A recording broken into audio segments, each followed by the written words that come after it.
Assalamualaikum warahmatullahi wabarakatuh. Perkenalkan, nama saya Ayu Andini dengan NIM 1830209025. Di sini saya akan menjawab pertanyaan dari soal ujian UTS dari mata kuliah pengantar relativistik.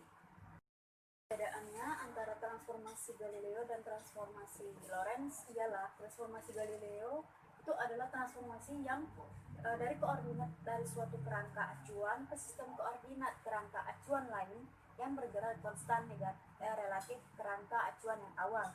Nah, sedangkan transformasi Lorentz itu seperangkat transformasi linear satu parameter dari sistem koordinat suatu kerangka acuan dalam ruang waktu ke rangka yang lain yang bergerak dengan kecepatan yang konstan relatif terhadap kerangka yang awal.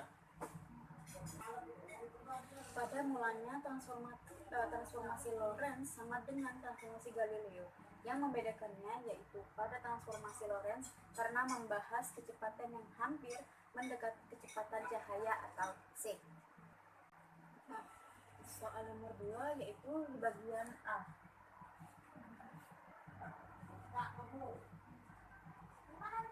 Di sini ada sebuah gambar kerangka acuan di mana di sini adalah S, di sini adalah S aksen. Nah, S aksen ini adalah bergerak relatif terhadap S sepanjang suatu garis lurus ke kanan dengan laju kecepatan v. Sedangkan ini adalah Y aksen. Di mana X aksen itu sama dengan gamma X min Vt. Nah, X aksen itu adalah X min Vt. Nah, per akar 1 min V kuadrat per C kuadrat. Itu X aksen, Y aksen sama dengan Y, sedangkan Z aksen sama dengan Z. Nah, panjang tongkat pada kerangka S aksen sama dengan S aksen itu adalah delta L sama dengan X2 aksen dikurang X1 aksen. Nah, tongkat berada pada kerangka yang bergerak X aksen sehingga L aksen itu sama dengan X2 aksen dikurang X1 aksen sama dengan L0. Nah, yang disebut sebagai panjang Provert atau panjang sebenarnya, maka kita punya L0 sama dengan X2 aksen dikurang X1 aksen itu menjadi gamma. Nah, L0 itu sama dengan X2 aksen dikurang X1 aksen menjadi gamma. Nah, menjadi gamma ini itu sama dengan gamma itu X2 aksen dikurang Vt. Nah, lalu dikurang lagi gamma itu sama dengan X1 aksen dikurang Vt juga. Nah, sama dengan gamma. Nah, gamma ini yaitu X2 aksen dikurang Vt. Nah, dikurang lagi X aksen X1 aksen dikurang Vt.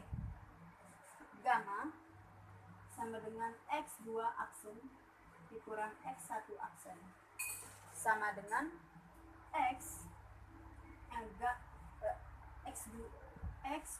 aksen dikurang X1 aksen per akar 1 dikurang V kuadrat C kuadrat.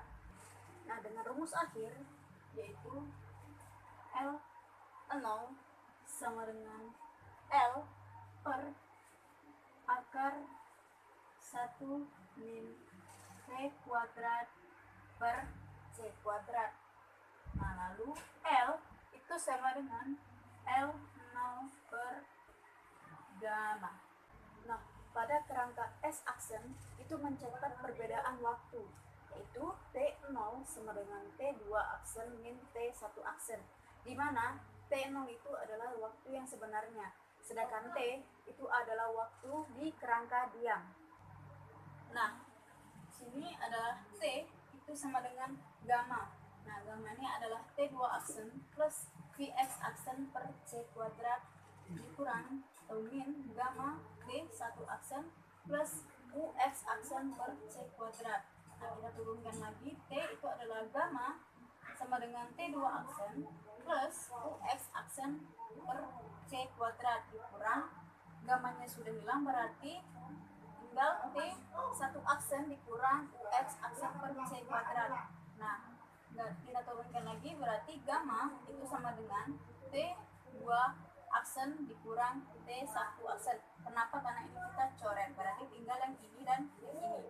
Nah, maka T itu adalah sama dengan gamma dikurang T2 aksen dikurang T1 aksen. Jadi, kita simpulkan berarti kita dapatkan berarti T itu sama dengan gamma dikurang T2 aksen dikurang T1 aksen, maka hasilnya adalah T gamma sama dengan T0. Nah, kita bisa simpulkan bahwa waktu T pada kerangka yang diam adalah gamma yang dilakukan dengan waktu sebenarnya sama dengan T0. Nah, berarti LC itu sama dengan X2 min X1 per 1 min V2 per C2 itu akar setengah. Nah, kita turunkan berarti L itu per 1 min V kuadrat per C kuadrat. Berarti kita dapatkan rumus dan terbukti berarti L sama dengan L0 akar 1 min V2C kuadrat. Selanjutnya nomor 2 bagian B. Nah, kita buktikan berarti kita mempunyai T misalkan. T misalkan sama dengan T adalah gamma. Nah, kita kurung itu adalah T 1 aksen ditambah T X aksen per C kuadrat. Nah, kita turunkan lagi. Ini adalah T1 dan ini adalah T2. Nah, T2 sama dengan gamma dengan T2 aksen plus Ux per C kuadrat. Nah, di sini adalah kurang dari S.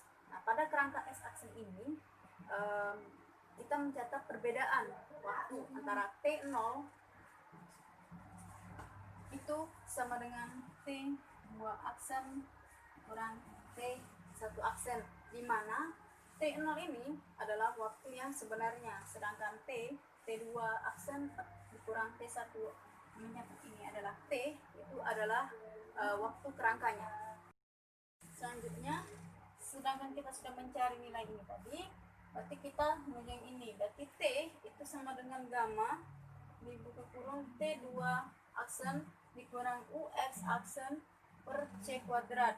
Nah, dikurang gamma itu T1 aksen dikurang Ux aksen per C kuadrat. Kita turunkan lagi, T itu sama dengan gamma buka kurung T2 aksen plus Ux aksen per C kuadrat. Nah, dikurang gamma ini sudah jadi tinggal satu gamma, berarti langsung masukin saja T1 aksen dikurang Ux aksen per C kuadrat.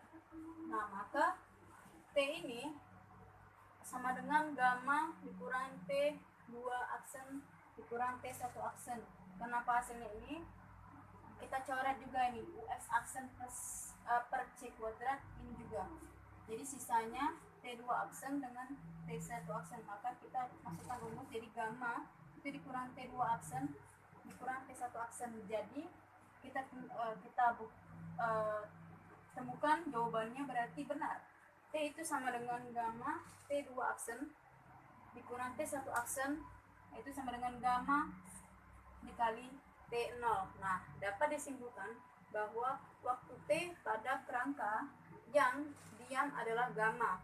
Nah, yang dikalikan dengan waktu yang sebenarnya adalah T0.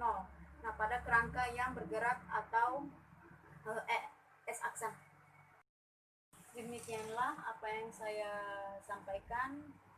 Saya sudah menjawab soal dari UTS ini. Saya sudah bisa menjawab dari 4 soal itu, sudah menjawab 2 soal. Maaf apabila kurang atau kurang jelas atas jawaban saya mohon maaf. Saya akhiri. Wassalamualaikum warahmatullahi wabarakatuh.